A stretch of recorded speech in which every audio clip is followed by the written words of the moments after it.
Le doy la bienvenida en el estudio al senador Emilio Álvarez y Casa, del Grupo Plural en la Cámara de Senadores. Gracias por estar aquí, Emilio. Guillermo, buenas noches. Grande alegría estar acá en el Financiero Bloomberg. Muchas gracias.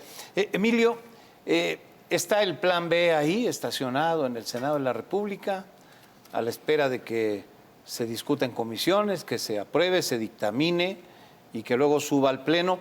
Cuando hablamos del Plan B, no es todo el Plan B, solo un pequeño fragmento del Plan B. Hay 2 leyes aprobadas, 3 que están por definirse, pero solo es una cláusula que se le llamó la cláusula de la vida eterna, ¿no? Esta que permitiría a los partidos pequeños poder recibir votos de los partidos grandes para no perder el registro, que se modificó en diputados, no alcanzó a subir en senadores en el periodo ordinario que concluyó en diciembre. Ya habían ustedes clausurado el periodo. No había la posibilidad de hacer un periodo extraordinario porque no había la mayoría necesaria para hacerlo y se pospuso hasta ahora, febrero. Llama la atención que estamos a 13 de febrero, casi ha transcurrido medio mes. Morena tiene la mayoría para poder aprobar ese cambio y ya echar para adelante el Plan B. Que se promulguen los cambios legales impulsados por el presidente y que ustedes corran a la Corte a impugnarlos, desde luego, pero no pasa nada, ahí está detenido. Y hoy leía yo algunas columnas en la prensa escrita que dicen que podría estarse preparando la mayor chicanada de la 4T con esta especie de contención, teniendo los votos para aprobarle esta contención, para ir ganando tiempo, a lo mejor para reducirle a la Corte, reducirles a ustedes estos procesos de inconstitucionalidad que emprenderán ante la Corte, reducirle a la Corte los tiempos para poder analizarlos, discutirlos y definir. En fin, me resulta interesante conocer tu punto de vista sobre lo que se vive en el Senado respecto al Plan B, que en teoría ya tendría que haber sido aprobado en su totalidad. Mira, me causa gracia, ¿no? Porque de una enorme prisa e interés, incluso atropellando procedimientos parlamentarios en diciembre en la Cámara de Diputados y en la Cámara de Senadores, de repente les entra una calma oriental, ¿no? Y de repente no se habla del tema. Es muy importante comentarlo con el auditorio del Financiero Bloomberg. El Plan B es un fraude a la Constitución. Como no pudieron reformar la Constitución, porque el pueblo de México no le dio a Morena los votos en las urnas y el Congreso, y como no pueden modificar la Constitución porque cientos de miles salimos el 13 de noviembre para decir así no, y la oposición retomó, ahora modifican leyes menores contrarias a la Constitución, que en realidad es la forma tramposa en la que el gobierno quiere meter la mano a la urna. Es decir, es una reforma no solo electoral, sino desde el poder, para mantener el poder. Es un grave atentado a nuestra democracia, rompe toda la equidad, para decirlo en breves y cortas. Y efectivamente, como tú bien dices, este es el caso de una sola cláusula, es un artículo. Tanto le reclamaron ellos en su momento cuando eran oposición, este asunto de darle votos artificialmente a los partidos satélites. ¿Por qué artificialmente? Porque en lugar de que la gente decida votando por un emblema, lo cual determina 2 cosas importantes: las prerrogativas y la representación en el Congreso.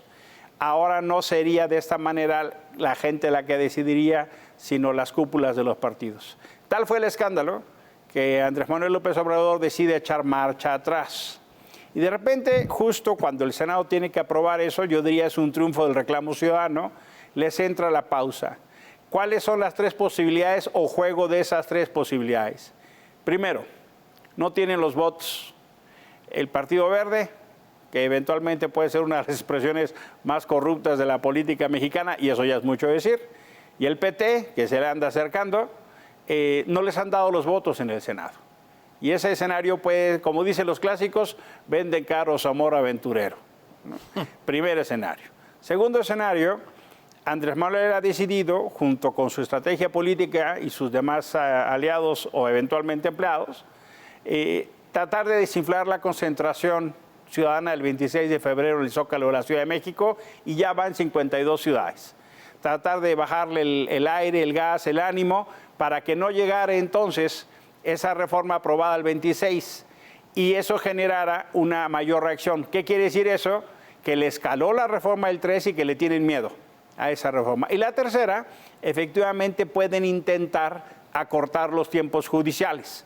Pero eso es un boomerang. Eso es un boomerang porque con independencia de cuánto empezar el año electoral, que es materia de controversia, porque el plan B extiende hasta noviembre en lugar de septiembre, la Corte tiene condición para interpretar cuando lo quiera hacer e incluso pudiera dejar a Morena sin tiempo legislativo porque solo quedarían los extraordinarios. Y los extraordinarios, como tú bien decías ya, dependen de la oposición, no de Morena. Extender los plazos también tiene una significación que no hay que perder en cuenta. Hay 3 tipos de instrumentos constitucionales para combatir el plan B. Las acciones de inconstitucionalidad, que ya presentamos y vamos a presentar la oposición en la Cámara de Diputados y en el Senado, que requieren 8 votos. Las controversias constitucionales, que pueden presentar el INE o el Tribunal Electoral del Poder Judicial de la Federación. Guillermo, esos solo requieren 6 votos, no requieren 8 votos. El escenario es distinto. Y tercero están los amparos. Sin duda estoy cierto que habrá no solo empleados y empleadas del INE, sino un montón de gente que va a decir nuestros derechos han sido violados. Hay muchos instrumentos y los vamos a ejercer todos para combatir esta ruptura constitucional. A ver, para ir por partes, si fuera el primer escenario que no tienen los votos del Verde y el PT, que están vendiendo caro su amor aventurero, sí.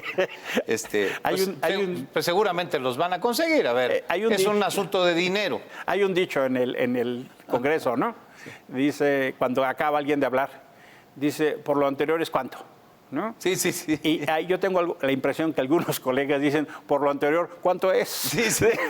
No, eventualmente pueden estar alargando la negociación, ¿no? Eventualmente es un asunto de dinero. El segundo punto, veo difícil que puedan ponchar la concentración del 26, como no pudieron ponchar la anterior. Están tratando de bajarle el gas, ¿no? Andrés no está hablando, cosa rara, ¿no? De repente le entra una prudencia desconocida, ¿no? Sí.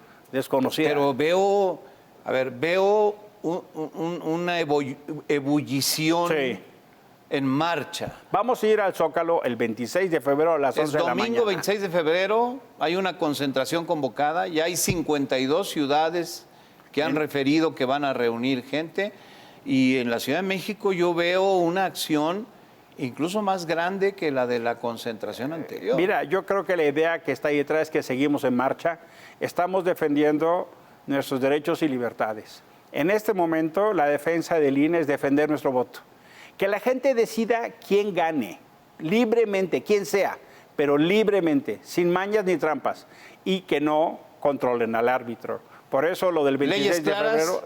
y árbitro neutral. Y reglas claras, como tú bien dices. Empezando por cuándo empieza el proceso electoral, ¿no? Es increíble. Están queriendo despedir al 85% del servicio profesional, a la mitad del personal administrativo, el que te entrega la credencial, Guillermo. Esa credencial gratuita... 6,000 trabajadores del INE que además se formaron a lo largo de años, se capacitaron, adquirieron experiencia, vinieron de la nada a formarse como servidores públicos en materia electoral, y ahora que los tenemos como un gran tesoro democrático del país, los quieren echar a la calle. Mira, yo prefiero unas elecciones que organizó el INE, por las que ganó Andrés Manuel López Obrador o Claudia Sheinbaum, pero no quiero unas elecciones como las que organizó Morena, que no organizó el INE, que acabaron con incendios, tubazos, detenciones, conflictos, toma de urnas, regresaron al pasado. Ese tipo de elecciones como la que hizo Morena,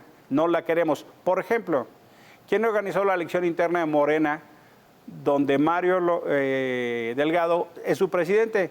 El procedimiento lo hizo el INE. ¿Cómo así que el que gana las elecciones pide cambio de árbitro? No es porque no sea un árbitro independiente, es porque lo quieren controlar. Y por eso creo que han intentado bajar la narrativa de confrontación del 26, creo que por eso han alentado en el Senado, pero yo concuerdo contigo, habemos muchas y muchas que vamos a ir. Vamos a ir al Zócalo. Un ambiente de ebullición.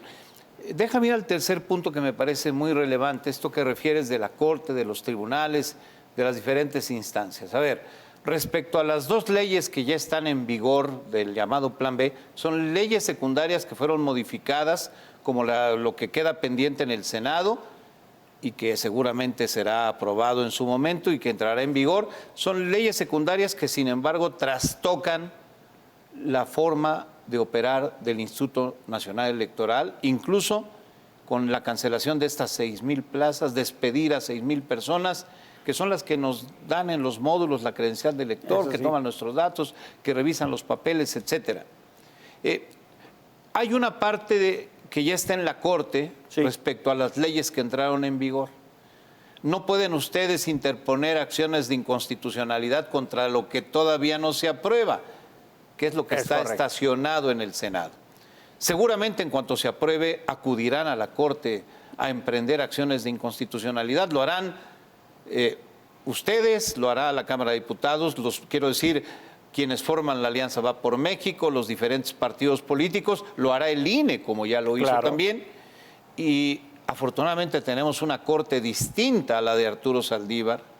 Y hoy tenemos a Norma Piña presidiendo la Suprema Corte, alejada de los reflectores, su gente alejada de los reflectores, analizando los temas, haciendo su trabajo, velando porque se cumpla la ley, velando porque la Constitución sea respetada. Esa es una buena noticia. Es muy buena noticia.